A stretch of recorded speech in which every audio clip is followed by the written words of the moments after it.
Hey guys, welcome back to my YouTube channel. I'm not going to be hitting you with any of my drone videos or my traveling vlogs.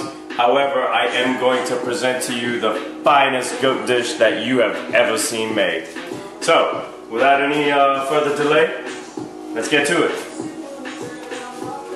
So, what I'm putting together tonight is a traditional Punjabi style goat curry.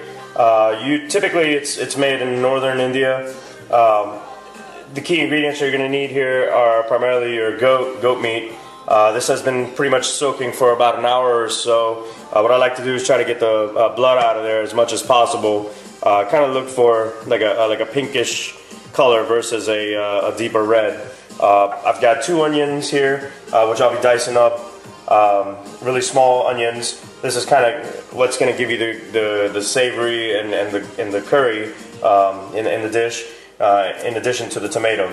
And I got a little piece of ginger that I'll be sticking in there, and a little bit of garlic here. This is actually crushed and pureed garlic that my wife has kind of pre-crushed beforehand. I will use a little bit of powdered spices. However, I do tend to go to a lot of this tandoori paste just because it kind of lays a foundation. It gives a base to the curry for the flavors. And if you don't have one of these, I don't know what you're doing with your life.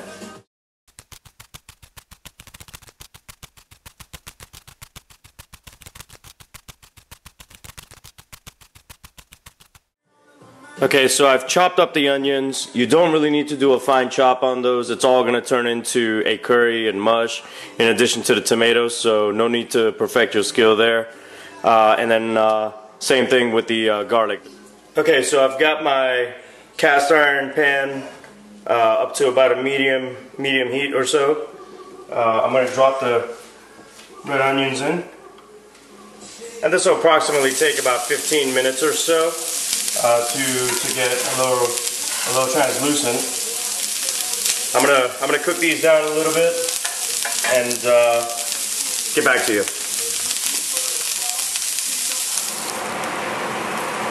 Okay, so the onions are starting to wilt down a little bit and get a little translucent. So at this point, I kind of like to add some of the cumin seeds. If you add them in the beginning, yeah, they'll kind of cook. But they have a tendency to overcook and get really dark and black. So kind of ruins the flavor of the meat and the whole dish. It's a waste at that point. So I like to add these halfway in and cook these. And we'll get to adding the tomatoes after this. Alright, so the cumin seeds are almost toasted. What we'll do is go ahead and add the ginger to the pan here. What you want to do is cook the ginger, the raw taste out of the ginger, and you also want to cook the raw taste out of the garlic. Since this is already crushed for me, I'm going to go ahead and add some of this here. And maybe about a tablespoon or so. I like garlic. Maybe we can add a little bit more.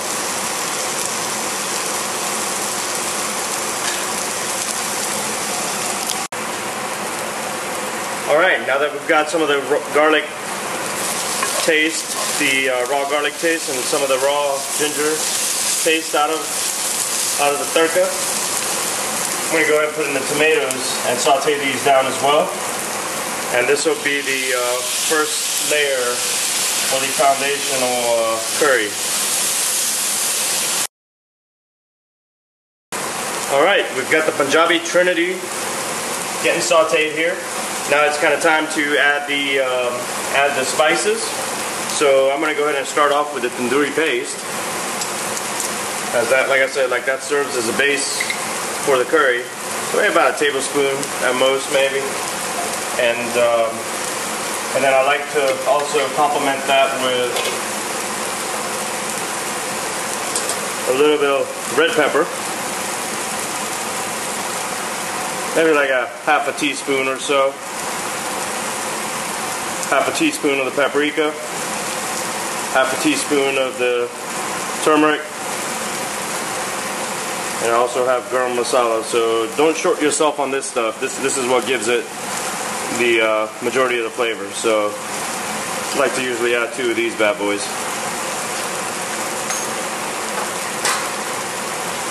Oh, and most important of all, the Kitchen King. Can't forget this. You need this in your kitchen. That's why it's called Kitchen King.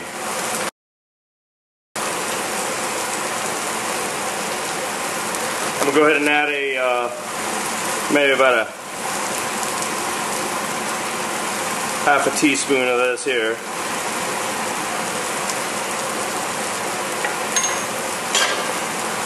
And what you're trying to do is cook these spices down a little bit and infuse them with the tadka, aka Punjabi Trinity.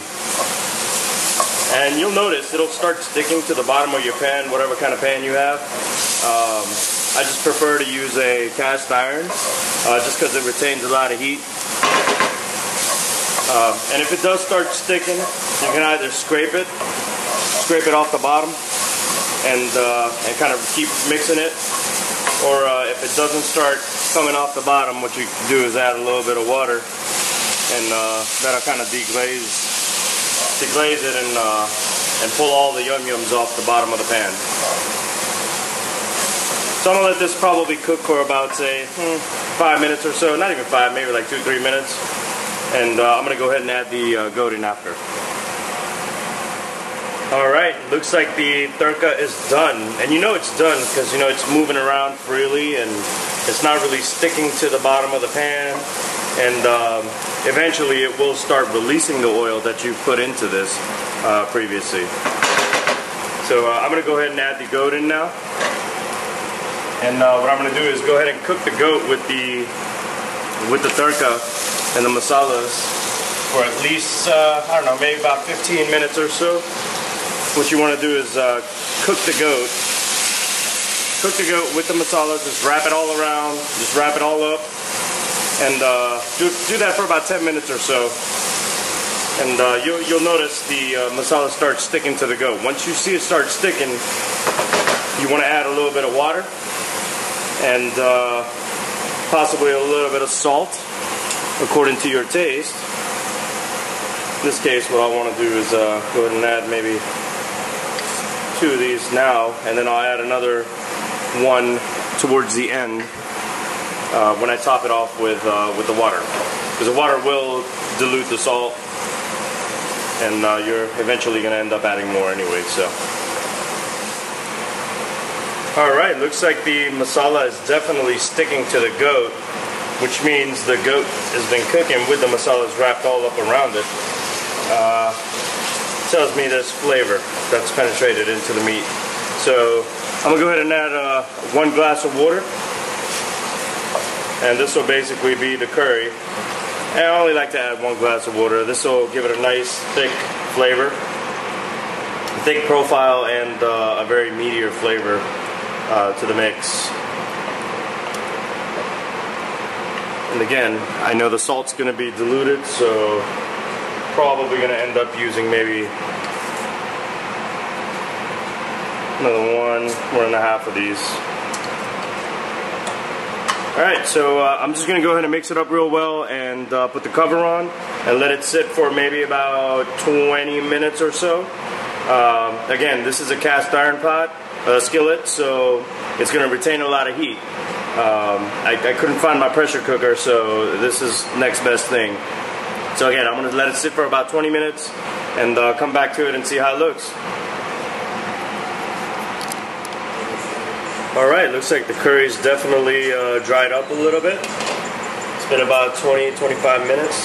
So at this point, I usually like to add about a teaspoon or a little teaspoon and a half or so of dried fenugreek leaves. Gives it a nice little earthy flavor. However, you cannot add too much of this because it will make it bitter. So I'm going to go ahead and stir this up real fast and let it sit for about 2 minutes, and then I'll go ahead and add the cilantro and the dish will be done.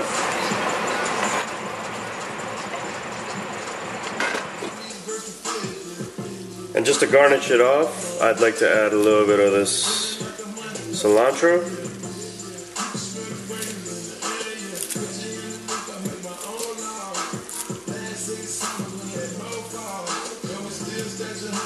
It doesn't really matter how you cut it. long as you got it in there. I like the leaves and stems and all, so